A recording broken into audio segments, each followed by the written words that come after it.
Mike, how are you, sir? Wonderful. It's good to be here. Thanks for having me. Absolutely.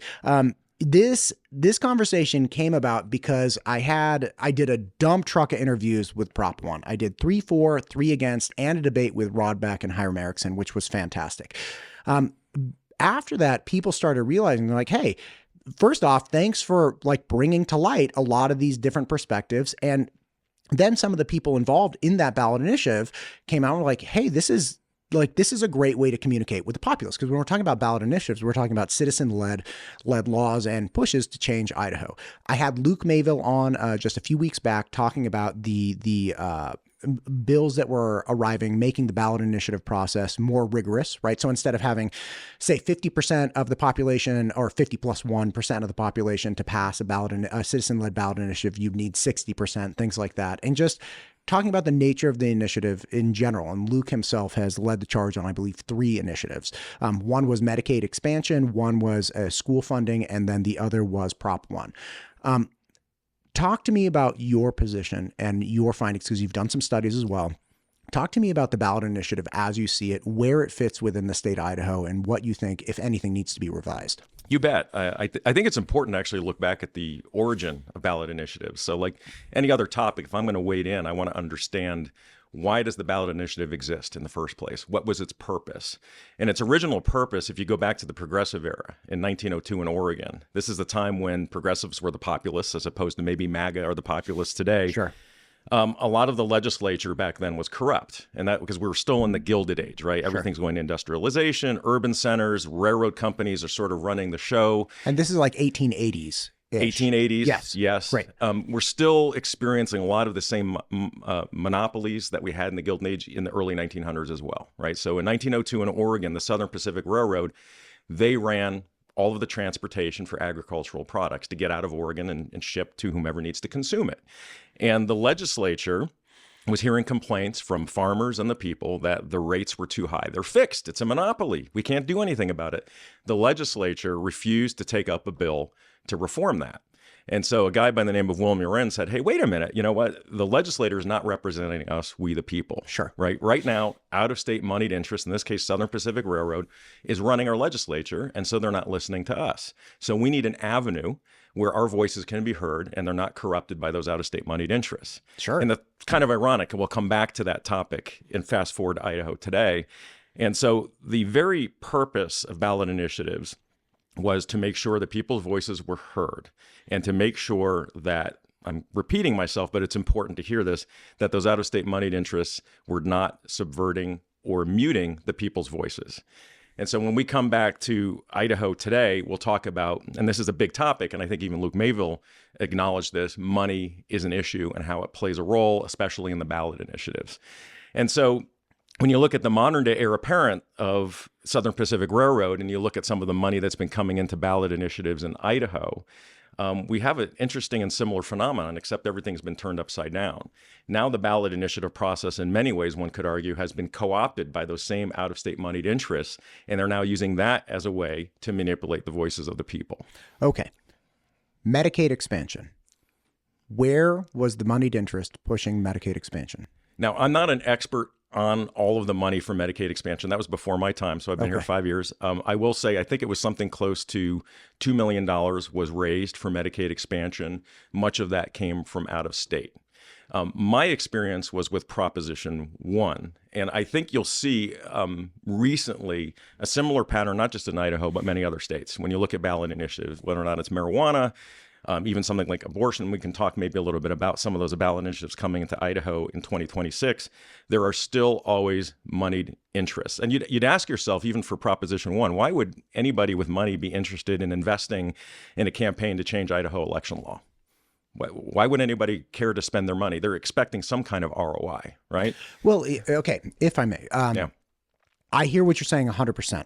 I actually spoke with Senator Treg Burnt, just a couple days ago, and in the Treasure Valley, we have seen an ungodly amount of outside money influencing our primary elections. So you have groups like Young Americans for Liberty, and then he mentioned like 3 or 4 of them. You had people like Chuck Winder, who was a representative in the city of Meridian. On Secretary of State Phil McGrain's website, you can go and find out who spent money, like who was like registered spending money, attack ads, things like that. And people were spending $300,000 and $400,000 against Chuck Winder. Speaker of the House Mike Moyle saw the exact same thing going after him. People had like stacks of mailers, just like 1.5 feet high, of these attack ads going against our elected representatives, not even going for someone else, not a positive thing, but just going against these individual people. So the moneyed interest is everywhere in our legislature. It's everywhere in our election process. It's an unbelievable amount of money coming in, and primarily because you have these groups whose sole purpose is to say, hey, we changed laws in this way. We changed laws to be more conservative, or we changed laws to be whatever. And they take to their investors, to their donors. They're like, hey, we changed 12 laws, or we got like 20 people elected, or we stopped these blah, blah, blah. And that's how they get funded. So their whole business model is not that they care at all about the state of Idaho. They don't care in the least about the state of Idaho. What they care about is manipulating Idaho laws to continue gaining funding. So when you say, hey, why would anyone care? The answer is, they don't always care at all. They don't always care. They may not care at all. They may just say, hey, we just need to show efficacy. So when we go to the billion-dollar donors that are trying to push whatever it is, we can say, hey, we're an effective PAC, or we are an effective, policy center. We are an effective whatever, because we were able to move the needle in these ways. Yeah, I think that the calculus, so there is an issue with campaign finance in general, whether or not it's candidate campaigns or ballot initiatives. Let's be really clear. And I think we can all acknowledge that. Or just look at school choice. You have at least a dozen out-of-state lobbyists, lobbying groups here advocating for school choice. Now, I am not for or against school choice. I am just acknowledging that the decision that is being made right now on school choice is extremely persuaded by outside moneyed interest. Agree. There are actually 400, I checked recently, 400 registered lobbyists right here in Boise. They outnumber our legislators. No. Okay. Yeah, exactly. So they outnumber our legislators 4-1. So our legislative process is wild in that it's like, okay, these people come in from out of state. And, that you have, for instance, I know 3 lobbyists with the Farm Bureau. They are Idaho people. They live here. So just because somebody's a lobbyist does not mean that, 1, they're funded by out-of-state interest, or 2, they don't have Idaho's interest in mind, right? Their nuances of the Farm Bureau are very extreme. I'm glad you mentioned nuances, because even the difference between candidate and ballot initiative campaign finance, it's different. Yeah. So for instance, for the primaries that you mentioned, I think about $4 million came in from third parties for the primaries last time. 1 out of that 4 million came from out of state. So about 25%. Still an issue. And to your point, you're right. It's called headhunting, right? If they can take out a candidate, they can go back to their funders and say, hey, look what we got done. Now let's go raise more money off of this. Can I ask you a question? Yeah. That jacket is that like a sheepskin jacket? Like, that is a gangster Sherpa jacket. I'm like, I want one of those. Damn it. True story. I saw Vivek wearing this at a press conference in Montana or Nebraska, and I said, I need that. Listen, off air, you're going to have to send me the Amazon link, because I do a lot of work with the lamb and sheep wool growers, right? I just saw the vice president of the Wool Growers Association last night. Really great gal. And I was like, I need a sheepskin jacket, but they're all like $1,000. And Matt ain't making no money off this podcast yet. So anyway, small digression. Back to your points. It's within your budget. Okay, fantastic.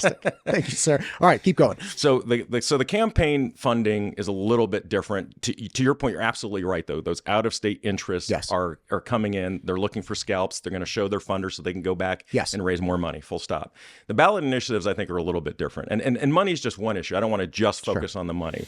But in the case of Proposition 1, and this was sort of my entree into Idaho politics, we formed a nonprofit grassroots group. We're all just volunteers. I'm a tech guy. I was working with a Boeing engineer. And I'd say, we were looking at this ranked choice voting stuff and say, this isn't good for Idaho. Idaho's got a great election system. It's high trust. It works. Why would we bring in this ranked choice voting stuff? And we can talk about that later. But when you start looking at the money that came in for Proposition 1 to change Idaho's election system, 4 out of the 5 million came from out of state. So that was almost 90% of the money, very different from the individual candidate funding. Sure. And the reasons were different too. They're not looking for scalps to go back to fundraise. They were representing very specific interests to change Idaho's election law. And I think it's interesting also to point out that, I've heard oftentimes that the ballot initiatives are homegrown. And, there's some truth to that insofar as when you're collecting signatures, I'd say maybe 75% of those signatures are coming from non-paid volunteers. There's still a significant portion that are coming from paid volunteers. It's important to note. And that's fine. It's allowed. Just like lobbyists are paid to come to the state of Idaho and lobby for their stuff. So even when you're talking about campaign financing, if you look at the $5 million or $4 million and $1 million came from out of state, okay, that's campaign that's just the campaign. That's not registered money that's being spent on passing Idaho laws right now during the legislative session. True. Right. So we're campaign financing is a thing, but what we're actually talking about is changing Idaho laws, and that we have an ungodly amount of money being spent right now today by lobbyists coming from out of state persuading our legislatures. Yes. Well, that's actually what Prop 1 proposed to do, is to change Idaho state law. And so that's what I'm saying. That's what we should be comparing, not the campaign financing, but actual how much money is being spent on persuading Idaho law, both in the official channels through the representative channels through the legislature and then with citizens. And it becomes kind of an interesting moral and ethical dilemma and question. Obviously, if we look at the Citizens United decision, they ruled that it's free speech for PACs and special interest groups to give money. Money is speech. So you're kind of in a bind there. So what do you do? In the case of Proposition 1, changing Idaho's election law would benefit certain interests. We could spend a whole episode just talking about who gave money and why would they have given money to change Idaho's election law. But my point was, a lot of times we hear that it was homegrown, but in 8 states at the same time in 2024, there was a ranked choice voting ballot initiative across the country. 8 states at the same exact time. That's not exactly organic and homegrown. Sure, it's similar to school choice. Like there are plenty of states right now that are engaging school choice debates. Again, I think these movements come from very centralized locations that are saying like, okay, we're going to push hard for, say, school choice, or we're going to push hard for ranked choice voting. So yeah, I understand that. And again, the concept of homegrown is, did people here want it, and they articulated wanting it through collecting a certain number of signatures versus what did this get thrust onto them? And it's like, no, the initial impetus, the initial lift is, do enough people in the state of Idaho want this? So when I hear it's homegrown, that's something where it's like, yeah, it was affirmed positively as something that should be considered by the people. Let's talk about that. Great. So and I think Luke was right. I watched your podcast with him. And he was talking about, there's a lot of stuff going on in the legislature right now about ballot initiatives. Some of it seems very reactive and tactical. Some of it may be a little bit more strategic. And I think Luke's point was, well, nobody's really explained what the problem is that they're trying to solve. So let me try to explain the problem we're trying to solve. Right. Yeah. So when we looked at Prop 1, and my experience is, go ahead. Could I ask real fast? Are we having a conversation about why Prop 1 was bad? Or are we having a conversation about the broader? Okay, because Prop 1, in my mind, and speaking with a lot of people, said, hey, the ballot process worked very well with Prop 1, because even in the presence of a lot of out-of-state money, the state of Idaho was capable of making its own decision and overwhelmingly rejected this thing. So the ballot process worked very well in this case. People have said that. I could say, if I just looked at the outcome, I could say yes, right? I'm very happy and gratified. We got almost 70% of the vote, but I'm here to tell you no. Okay, actually, let's go. No. Here we go. Okay, so what's the problem with the broader ballot initiative that needs to be resolved? And the reason why I draw on Prop 1, and we're not here to talk about ranked choice voting and open primaries. Sure. We're here to talk about that actual experience and what we learned about the ballot initiative process. And so some of the things we learned is there were issues related to misrepresentation. Okay. And so, and I know a particular individual, and this is anecdote, I understand, that signed something they thought was just open primaries, but it turns out it was also ranked choice voting. I interviewed Jake Ball. Okay. Yeah. Small world. Yes. Yeah. Dan McKnight as well. He was fantastic. Like, yeah. Like, I understand that there was a problem with, like, okay, they didn't understand that it was two things. They thought, some people thought it was just open primaries with a little ranked choice voting on the side, when in reality, when they dug deeper into it, they're like, wait, the ranked choice voting is the thing that's really impactful here. Like, maybe I could have been cool with open primaries, but I don't like this is not what I thought. Right. So in that particular instance, now, again, I never heard anybody say anything about that with Medicaid, nor did I hear them say with, the school issues. So it appears that with Prop 1, there definitely was some misunderstanding and misarticulation, it appears, with what people were collecting signatures for. Yeah. And so I think, if I were to articulate the problem statement, so I come from the business world, and if I'm trying to figure out, I don't just create a solution for the sake of creating a solution. Like, well, what's the root cause? What's the problem? And so I look at a few things. One is misrepresentation and or deception. We can talk about what I mean by that. Those are strong words. With ideas that are presented that I would argue are not aligned with Idaho values, that don't have a broad base of support by Idahoans, that make it onto the ballot and are then co-opted by out-of-state moneyed interests to propagandize and market those ideas and manipulate voters. So, and again, got it. So you're saying, look, what happens is there's this like backdoor maneuver that is done with nefarious intent, that is not actually representing the bulk of Idaho's perspectives or value set, that then squeaks its way onto the ballot. And once it's on the ballot, then you get the full push of outside moneyed interest to bolster this movement that, and again, the outside moneyed interest, meaning people outside of Idaho, then they jack that up on steroids, and all of a sudden we have this ballot initiative that's being supported by out-of-state money that didn't represent the bulk of Idahoans in the first place, nor does it represent their contemporary value set, and that is a risk. I'd say yes to most of that. I don't necessarily assign nefarious intent. They're terrible people. I hate people.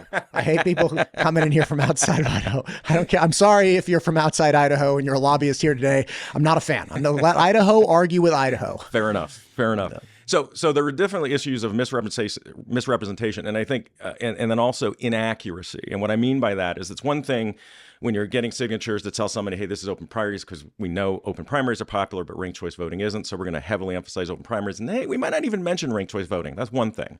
And then the other is, how much is the thing going to cost? So I don't know if you remember all the drama related to the fiscal impact statement with Proposition 1. Yeah, I interviewed Jim Jones, and I also interviewed Phil McGrain several times, Secretary of State, and had conversations. I actually did a walkthrough of the Ada County election system and asked specific questions of, okay, like, what would be the cost of, like, why the $40 million price tag on doing all of this? And, Phil McGrain was very capable of saying, okay, look, you see this entire building, you see all of this machinery. It's like, we have to get new machinery to count the ranked choice voting initiatives or the ballots. Like, this is not, you can't use Bessie. They actually have a machine called Bessie. It's this gigantic thing and it's awesome. But they're like, this would complicate things. And then we would have to get properly yoked or aligned in a different manner than we already do. So say District 14, right? I believe that's Eagle and Emmett. Well, these are different counties, right? You have Gem County and you have Ada County. And therefore, the different county clerks would have to cooperate and align information in different ways. In Alaska, you have ranked choice voting, but they don't have counties in Alaska. Precisely. So you're able to align people in a much more thorough and quick way. Not that it didn't cost anything in Alaska, but yeah, like, this was a real big concern, which is, hey man, you want us to change all of our stuff? Like, that's fine. But to change all of our stuff, it's going to cost $40 million. Well, there were actually 3 different estimates, and that's just it. So I think if we're going to get folks to sign a petition and we're going to get folks to vote for an idea, they need to clearly understand, at least have some high degree of confidence in what it's going to cost. Right. So the proponents, they said it's a software update, essentially. It's going to be a few $100,000, okay? And then the Department of Financial Management, I think they ended up estimating, loosely approximating $1.2 million. They had 20 days. There's a whole other issue related to that. Very, very contracted time frame. Right. There's some ideas on the table in the legislature to hopefully address that. But, I think in 20 days, they tried to contact the Department of Elections in Alaska, and they couldn't. They are getting no response. So it's kind of hard to get adequate data in that case, right? And so the DFM, I think, came up with $1.2 million. And then McGrain said, hey, wait a minute, I'm going to go do some more diligence. I'm going to go talk to other people across the country. And then that's where he came up with 25 to 40 million. Pretty big disparity, right? 300,000, 40 million. I was talking to a lot of county commissioners. They were losing sleep at night. Our county can't afford this. Even if we jacked up property taxes to the max, we still can't afford this if we're going to have to pay our share. Right. So not to mention that the Secretary of State's office sends out auditing groups all over the state. And after elections, they send out aggressively, proactively, not even in a reactive manner. They send out to make sure that our election results are conclusive and clear and accurate. And they have people going through like hand counting boxes. If you have to hand count and hand tabulate a ranked choice voting in the auditing process, like you're not going to be able to do it in the same manner. It's going to take way more manpower and way more time. It's just more complex. Now, does that mean it can't be done? No, you don't need like a fancy algorithm. You just need to count, like you just have to tabulate correctly, but it's way more involved than just having somebody, check ballots. That's absolutely right. And so I think we're dealing with ostensibly misrepresentation, some inaccuracies, at least related to how much it costs. And there are debates always about ballot titles. For the abortion measure, there's already a lawsuit going on about the ballot title, fetal versus fetus viability, right? Because language matters, and we should talk about that because it's marketing, it's messaging. And then on top of that, then we talk about the money. We started to touch on that. And then it's also, the ideas themselves, right? There wasn't a groundswell of Idahoans say, hey, we really need ranked choice voting. Just didn't happen. Maybe in the ivory towers of Boise State, people were saying this would be a really good idea, but Idahoans didn't even know what it was, right? And so those ideas are also coming from out of state, not just the money. So it's like a 1, 2, 3, 4 misrepresentation, inaccuracies, heavily out of proportion money come from out of state from people who, by the way, are funding a change in Idaho state law, and they don't even have to live under the changes that they're implementing, which is... I couldn't agree with you more. Forget all of those people. All the lobbyists hanging out in our state house right now that are from out of state, that are getting paid to just get something pushed across the line that have it's zero ramifications. Those people suck. Get on a plane and go away. Like you're not, like you have no stake in the game aside from just getting paid tomorrow. Bingo. Yeah. And so the question becomes what to do, right? Well, okay. And again, I hear everything you're saying. What I don't understand is that this seems to be that you're saying, hey, Prop 1 sucked. Like the way it was articulated, the complexity, the funding, the whole thing. And it's like, okay, I'm not going to argue with you there. And by the way, a lot of people in Idaho agreed with you and they voted against it. But what I'm not getting conclusively is like, wait a minute. Okay, this is an ugly baby. It's an ugly baby. That doesn't mean all babies are ugly. And that doesn't mean we should stop having kids. I agree with you. And that's not what I'm here to argue. But, same in the business world. If we're releasing software and our latest update has some bugs, maybe we'll roll back. Or Sure. even a few users are experiencing problems and the rest, they're just fine. That's still a problem we have to acknowledge, right? Sure. There's still Sure. failure points. So the point is with Prop 1, irrespective of what Prop 1 was proposing, irrespective of the unique context of Prop 1, there were systematic issues. How do we address misrepresentation at the signature gathering process? Is there a way to address that? Number one. Number two is, do we feel that 6% in 18 legislative districts is a broad enough representation that represents, we don't need a mandate, the mandate's at the ballot box, but is that representing enough Idahoans, rural, urban, east, west, south, north, to qualify it for the ballot? And then is it okay for funding coming from out of state from big moneyed interests who are not subject to our laws to just go ahead and influence an election that's going to change that law? So that's systematic. I love those questions. I love 100% of what you said. May I? Okay. And again, I am not for or against revising that initiative process. These are questions that I've been asking about our current legislative issues. For instance, Medicaid expansion reform. All right. Now the reform, it is literally titled reform, and it has 11 things that we would have to apply for as far as waivers, right? One of which, in order to keep Medicaid expansion in the state of Idaho, we have to go to federal courts in other states and get those federal courts to repeal or reverse their decisions based on transgender care under Medicaid expansion. Now, listen to me. I don't know if you're a really important person. I definitely am not. So the idea that I could go to Arkansas and go meet with some federal judge and say, hey, Arkansas federal judge, you made this ruling 2 years ago on transgender medications or whatnot being covered under Medicaid expansion. I'm going to have to go ahead and need you to go ahead and reverse that, or we will lose Medicaid expansion in the state of Idaho. So the misrepresentation, and again, if people want to repeal Medicaid expansion in Idaho, that's I'm not against it. What I am saying is, hey, you're calling this a reform bill. this is clearly a repeal bill unless I can fly a unicorn to the moon and back while it's farting rainbows. Like these like 11 things are near impossible to do, yet you're calling it reform. The work requirement, right? We have this work. They're like, we should have a work requirement. It's like, yeah, like I like the idea of people working to get stuff. Like that makes sense to me. We applied for a work requirement waiver in 2019 when Trump was in office. They could grant it to us today. They didn't grant it to us then. They're not granting it to us today. Georgia's the only state that got a work requirement waiver, and that's because they have other things in place that are not represented in Idaho. So it's like, okay, you're saying all we need to do is get them to, grant this work requirement. Doesn't that make sense? Yeah, that makes sense. You already asked. They already said no. Trump was already in office. The fact that Trump just got reelected, President Trump is reelected, is going to change nothing. He could have done it then. So again, I agree with you. Misrepresentation is a problem. But it seems like the knife cuts both ways. It does cut both ways. We have misrepresentation all throughout our legislative process. What do we do about that collectively as people? Because words matter.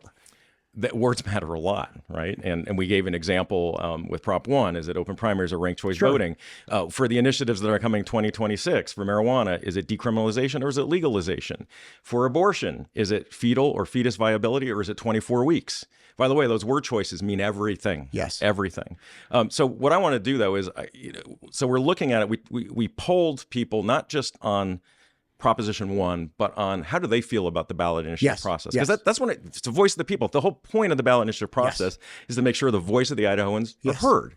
And so we figured, well, instead of just willy-nilly saying, well, we think this is broken or that's broken, and getting beyond the partisanship, and let's face it, there's a lot of partisanship. And I'll give you an example. So if I'm a progressive, if I'm Luke Mayville, I'm going to look at the ballot initiative process as one of the only ways I can advance my preferred policies in a deep red state of Idaho. Let's face it, that's just a reality. If I'm a conservative, I'm going to look at the ballot initiative process as an existential threat circumventing my conservative legislature. And they're both right. Okay. And so what we want to do is go talk to likely voters and ask them, how do you feel about ballot initiatives? Do you have any concerns about it? And so I'd like to share a few of our findings because it informs us to figure out, can we intelligently make solutions to problems that Idahoans feel exist? Yes. So what we did is we did a statewide poll, and I've got a little piece of paper here so I can read some numbers of likely Idaho voters. BSU, they do their own policy survey. It's pretty cool. I always rely on it, at least loosely. Their criterion are a little bit different. They survey 1,000 residents of Idaho, not necessarily voters. We don't even know if they're permanent residents. So we wanted to go ahead and do adequate sampling, likely voters, different regions, men and women, Democrat, Republican, unaffiliated, have an accurate representation of who is going to show up. What is the profile of the voter that shows up in November at the ballot box? And so we asked them a few questions. And the first was, and as somebody who's not a huge fan of direct democracy in the ballot initiative process, that's my own built-in bias, I was not exactly happy with the first result. We asked people, are you satisfied with the ballot initiative process? And I'm here to tell you 58% of Idahoans said, yeah, we're satisfied with it. So anybody that thinks they're going to go just ban it, they're not going to succeed. Most Idahoans are just fine with it. When you go deeper, though, and get more granular into some specific issues related to the ballot initiative process, some real concerns emerge, even from those folks that said they were generally satisfied, right? Can I just say really fast that I think it's lit that we're discussing a citizen opinion of changing law, and then we ask citizens their opinion of the citizen opinion of changing law. Like we're polling the people to find out what they feel about polling the people. Yeah. It's fantastic. Keep going. Okay, so 58% say we're generally happy with the ballot initiative process. Yeah. Well, to your point, it's a matter of both principle and, quite frankly, it's the only way you should make decisions. It should be empirical and data-driven, quite frankly. Of course. Question for you. Do you think that, and again, I want to dive into these. I also want to know, do you think that this, I presume, came on the tail of a ballot initiative that was not favored in the state of Idaho? Right. So this came right after Idahoans are like, dude, Prop 1, no way. Right. And so then you start asking them questions like, hey, how happy are you about the ballot initiative? Ballot initiative they reference, obviously, is going to be Prop 1. Do you think that whatever the results are, and I don't know what they are, do you think that these results may have been different in the wake of, say, a favorable ballot initiative like Medicaid expansion? It's a wonderful question because I think, when we got started with our conversation, you said, hey, look, the ballot initiative process works. The Idahoans, oh my God, hang on. See, I'm moving my hands and I just knocked down a light. It's so great. Can I just tell you, I'm so happy to be having this conversation. I really am enjoying this, and I feel so honored to be able to meet with people like you that have this cool stuff and help people learn about it. And like, we're sitting in a basement with like this throw together stuff, but it's great. Like, I'm learning things every sentence you utter. It's like, fantastic, man. Let's keep going. Yeah. So again, as you were saying, and I'm learning too. And that's one of the reasons why we did this survey in the first place is we then asked people about money and sunshine, because that's a big issue. Sure. And BSU, their poll, I think it revealed 70% of people had an issue with out-of-state money, to your point, coming from third parties for candidate campaigns and primaries, right? We asked our question a little bit differently. We're asking about out-of-state funding of ballot initiatives. 74% had a concern. That's a super strong signal. Right. And that doesn't mean 26% didn't have a concern. 20% had no opinion at all, maybe, and 5% didn't have a concern. Right. So big issue, right? And I'm just going to go down the list of a few things here. And I think we can then spark some interesting conversations, talk about some of the solutions that are proposed in the legislature, which ones might resonate and reflect what the people want, which ones don't. Sure. So 63% want better fiscal impact vetting. So this relates to the fiscal impact statement. Can you make it a little bit more accurate, please? Maybe. Right.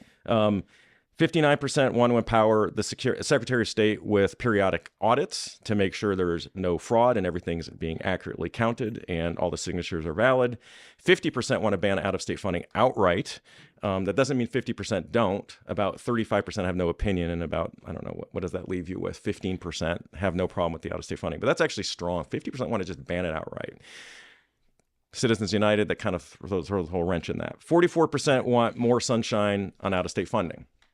And you're going to hear some conversations about that. How do we shed more sunshine and daylight? Because when you have PACs and they're bundling all this money, you don't know where it comes from. You have no idea. And a PAC gives to another PAC and gives to a 501c4.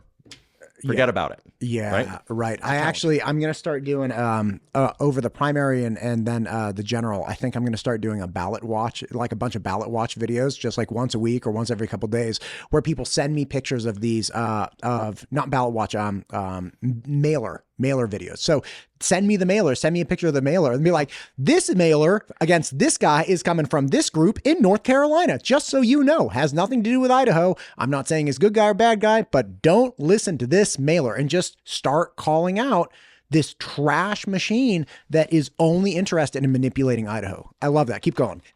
Just, I don't, this isn't really a show for props, but we tried to chart the money going into Prop 1. Oh my God. Any of it come from George Soros? Open Society Foundation gives to another PAC, which gives to a PAC, which gave to Prop 1. PAC. There it is. Yeah. We actually had, during the Eagle mayoral elections, there was one of the candidates articulated that George Soros was for one of the Eagle candidates. And I was like, what?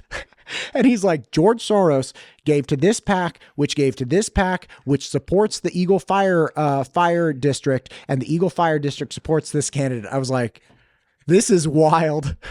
You know, I was a guy that used to roll my eyes every time I heard Soros and say, go put your tinfoil hat on. But, you know, the money oftentimes does track back to the Open Society Foundation. Like and I think we are all seeing with the problems with U.S. aid that money comes in like a lot of different forms and a lot of different ways. And at the end of the day, they're looking for, as they articulate, capacity building. Can we manipulate United States or world citizens and governments but filtering money through these different things and then get action and or movement in our direction, which is just, golly, man. It's actually a more provocative idea. I'm glad you mentioned that. I've whimsically mentioned sometimes that some of these out-of-state interests are looking to color revolution Idaho. But I'm going to get beyond the binary of red and blue, Republican and Democrat. But these interests don't represent the common Idahoan at all. Sure. And so I'll just move on real quick. Yeah, so no problem. Let's see. And then so that was money and sunshine. And then there's one other big key takeaway category, and that was broad representation matters. And what we mean by that is to get something on the ballot, we're asking Idahoans, do you think the current requirement, 6% signatures across 18 out of 35 legislative districts, is that good enough? So we asked. 55% want signatures across all congressional or legislative districts, 21% oppose. Pretty strong signal, actually. The courts ruled on this. We can talk about that. 53% want to significantly increase the percentage of signatures from 6% to 15%, quite a bit. So when we dug deeper, it's like, why do you want more geographic representation? Why do you want a higher signature threshold? That's exactly the reason I mentioned. They don't feel like there's broad enough representation of everyday Idahoans for something to get on the ballot that then allows these out-of-state moneyed interests to spend $4, $5, $6 million on to try to propagate. Kind of like, I mean, in many ways, USAID, what they're doing is they're artificially creating groups that will change the culture and the politics, right? They're investing in groups, right, that doesn't represent your everyday Serbian. No Serbian asked for DEI, but we're spending $1.5 million on that. I know a bunch of Serbians too. I can 100% agree with you. I was on the rowing team, and I had a lot of Serbian teammates. A question for you, just real fast. I totally understand what you're saying here. There is a problem with our election system that was actually, going back to Prop 1, trying to be addressed by Prop 1, because what you're doing by saying like, okay, we're going to get 16% in all the 16 of the legislative districts. We just need to grab 6% of the voters there to affirm that they like this. So you're getting a 6% yes vote, right? That's essentially what you're doing when you sign a signature. Yes, I like this, right? There's no alternative. There's no like no vote. It's just, you just don't vote, right? So you need 6%. One of the problems that people are articulating about our election system currently is that you're able to get on in the primaries, in a lot of very strong Republican districts, the only election that matters is the primary election. And we only have about roughly 20% of the voters in those areas are Republicans that come out for the primary. So of all of the potential voters there, only 20% of them are Republicans that come out to vote, which means if you want to go on to the general, where you're 99% sure to get the winning votes in the general election as the Republican, all you have to do is garner right around 10% of the voting populace in that area, right? So once we start working down, okay, you really, and there was one, I can't remember what legislative district it was, but somebody had articulated, they're like, the person that won the general election only got 8% of the vote in the primary. 8% of potential voters came out and voted for him in the primary. He went on to overwhelmingly win the general because they always vote R, and we have super low turnouts. So this problem with low approval of something going on to the general, this is something that's being fought all over the state, which is like, this is not a broad representation. If you got 8% of the overall vote in the primary and that led to your victory in the general, that's not a broad representation of you being the right person in the general. Yeah, I think the argument here as it relates to ballot initiatives, when you're only asking 18 out of 35 legislative districts, you can narrowly focus on, let's say, more urban centers. So sure. If I'm pushing a progressive idea, I'm going to go to urban centers, sure. I'm going to go to the bluer areas, and I'm going to say, forget those rural red areas entirely. Makes perfect sense. Right? Yeah. At least with the primary, ostensibly, if you're running for House of Representatives, it's your district. There's no other districts that are dictating or influencing whether or not you're going to end up on the ballot or whether or not you're going to win. Now, when you're talking about urbanized areas, those are also the heavily populated areas. So if you have to get 6% of the urbanized area, that's way more difficult than getting 6% of, say, Gem County or Owyhee County. Like these districts. Not necessarily, by the way, right? Because in those rural areas, how are you going to get a large number? I mean, if you're pushing a progressive and you need you have to go to a high population center. That's a tricky thing. Well, I don't know. I'd hang out in front of Trader Joe's. I just went there today. Just saying, there's good traffic of my perfect demographic there. You get your Idaho grown hemp pants on and you go. I love Trader Joe's. Don't get me wrong. I love it. I love Trader Joe's too, man. Like it's just, they have these great Honeycrisp apple too. I'm a big Honeycrisp guy. I am too. My wife's a Fuji girl. So Fuji's are for people that like just wanted to upgrade from Red Delicious, but like gave up halfway. Lower glycemic interest. I'm just saying. Anyway, that's why they don't taste good. It's like listen, if I'm eating natural sugar, I want the max. Like, don't give me like a more dietarily friendly apple. I'm eating an apple. All right. That's why they call delicious because they're not delicious. Speaking of language, I know Red Delicious to me is like a marginal step up from like applesauce in a water balloon. Like that's what it is. Anyway, I'm sorry. That's paying it a compliment. Yeah. So we did the statewide poll, and again, we're trying to understand, where is the problem? Is there a problem? Do the people perceive there's a problem? Right. And so money was the strongest signal. They don't like it, and this crossed partisan lines. That's important. It wasn't just the Republican thing. It was unaffiliated, and even most Democrats. We did a poll before Prop 1 went to the ballot box. I think it was like September or October. And what we found is among Republicans, unaffiliated, and Democrats, they had a problem with the out-of-state money coming into ballot initiatives. Okay, so that's something we can all agree on. Now, coming up with if we agree that that's a problem, then we have to figure out how do we come up with a reasonable solution, a pragmatic one that's going to pass muster in courts that the people of Idaho will support. Now, again, to be clear, when we're talking about broad representation, this poll was representing a broad geographic area, but only represented the feelings of 400 Idahoans. So it's not entirely like you did, it sounds like, do a really good job of like, I'm not going to 16 districts, or 18, I'm going to a lot of different people, and we're talking to whoever wants to talk, and we got 400 people, and that's great. But like, we can't say that this conclusively represents the broader sentiment in Idaho. No poll is conclusive. Let's be very clear about that. Yeah. But it does lend us a hint into I appreciate that. trends and directions. So how do we get money out? How do we get money out? Yeah. Come on, Mike. Like, let's get the money out. If it wasn't for that darn Citizens United. So I think right now where you've seen reforms across the country. So one of the things we're doing at Secure Idaho is we're trying to look at precedent. Like, what have other states done to try to address what we think are some of these problems? Yeah. And what's actually worked and passed in courts? Because if you're just going to go up and say, hey, let's just ban all of out-of-state funding, and that doesn't work. Right. Right. Right. So one idea is you shed at least more daylight so you understand where the money's come from. So Texas does that when it comes to a constitutional amendment. They demand to see the individual donors that are coming into the PACs that are then throwing money into the constitutional amendment ballot initiative, for example. There are some interesting non-resident clauses. They're very narrow. So I think in Montana and even Alaska, ironically enough, even though Alaska had a lot of money come in for ranked choice voting, but it's really hard to be able to, quote unquote, discriminate against money coming from out of state. The courts frown on that. You're limiting speech.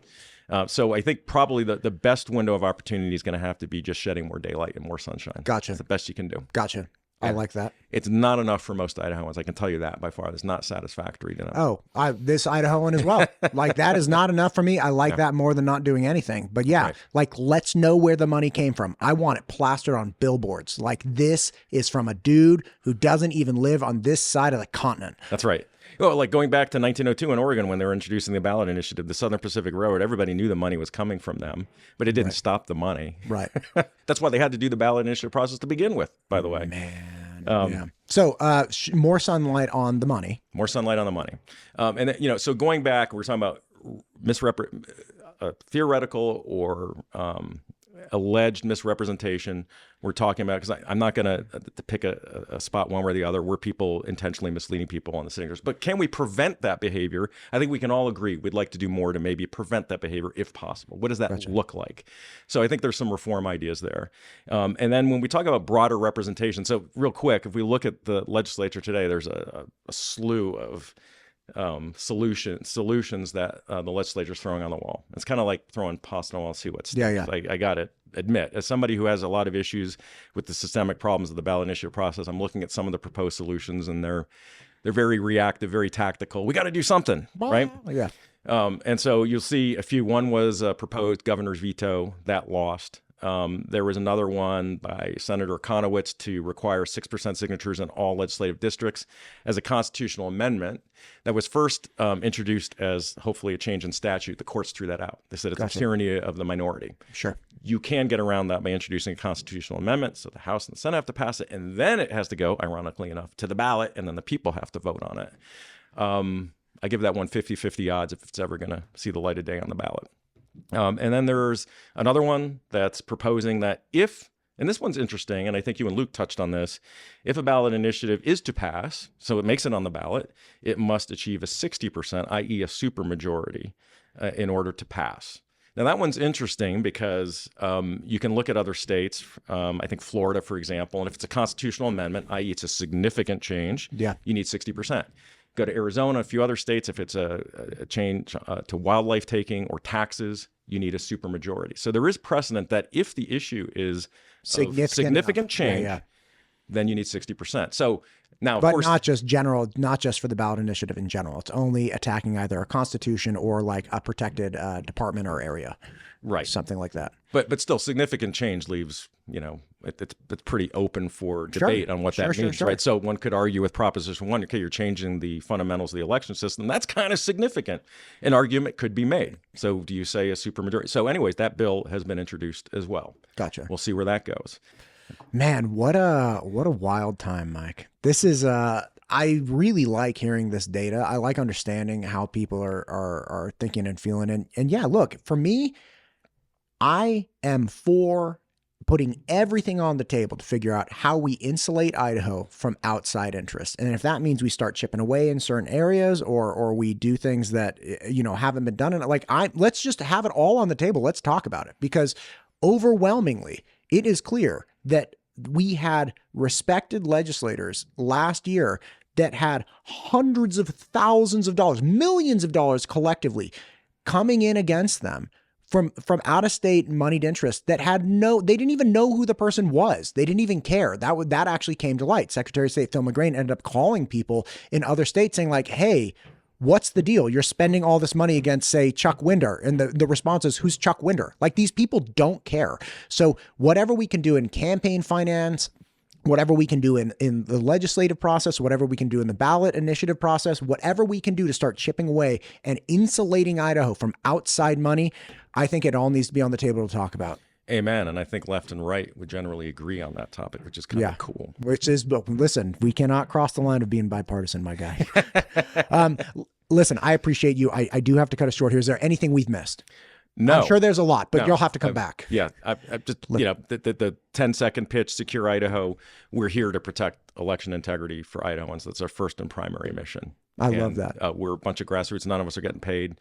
We're just doing this because we love Idaho. You're doing the Lord's work, baby. Thank you. I appreciate that. Mike, thank you for coming in today. Let's do it again. I want to keep hearing about what can be done to keep insulating Idaho. Thanks for the work you do. Thanks for having me. Appreciate it.